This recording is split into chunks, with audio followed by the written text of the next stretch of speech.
नमस्कार, जोहार। झारखंड के इस बुलेटिन में आपका बहुत स्वागत है। मैं हूं आपके साथ विभा उपाध्याय। झारखंड की तमाम अहम खबरों को जानेंगे विस्तार से, लेकिन सबसे पहले नजर झारखंड के 20 अहम खबरों पर झारखंड 2020 में।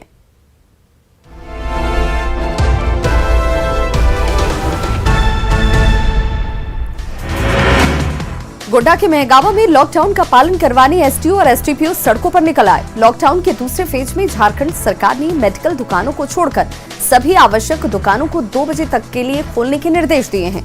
बावजूद इसके मेहगामा में कुछ लोग अनावश्यक रूप से दुकान खोले हुए नजर आए।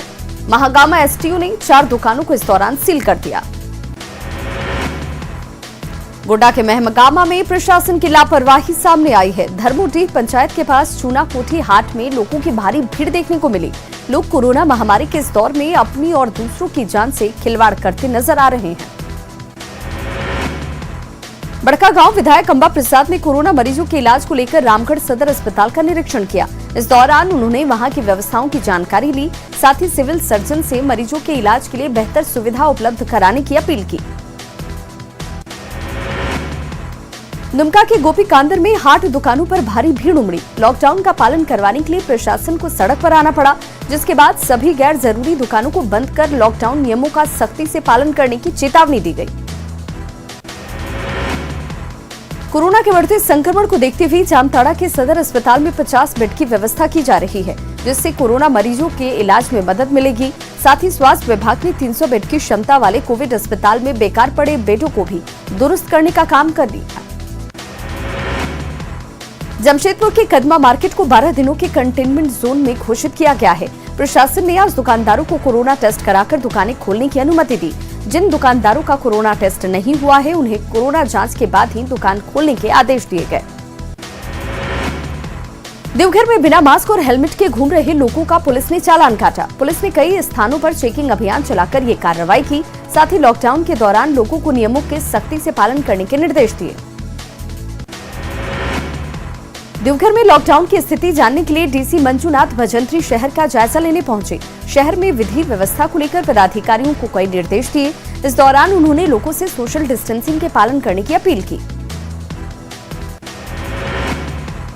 पलामू के हुसैनाबाद में पुलिस ने पैदल मार्च निकाला। इस दौरान पुलिस ने लोगों को मास्क पहनने और सोशल डिस्टेंसिंग के पालन करने के निर्देश दिए।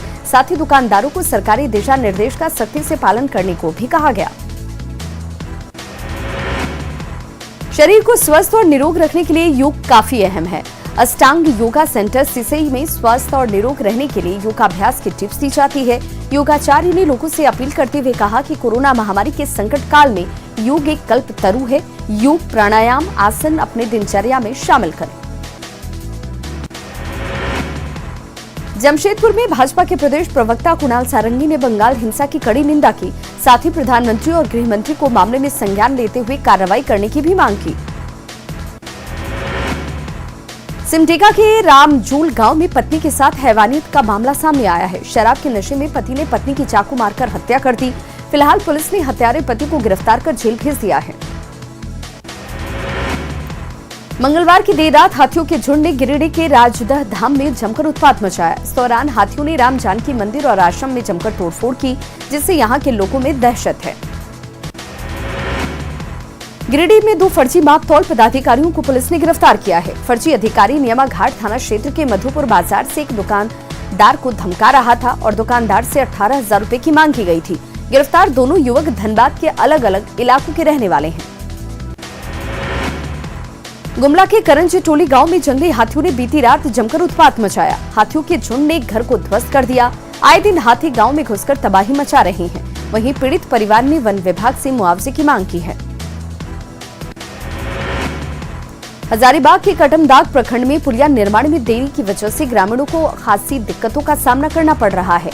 रेलवे ओवरब्रिज NH 100 से सिरसी, डमोडी, डेंगुरा होते हुए बड़कागांव मार्ग तक पुलिया का निर्माण कार्य पिछले 1.5 साल से रुक कर यूं ही चल रहा है। पुलिया निर्माण के दौरान डायवर्जन नहीं होने की वजह से ग्रामीणों को खासी परेशानी हो रही है। वहीं ठेकेदार की मनमानी से ग्रामीण नाराज हैं।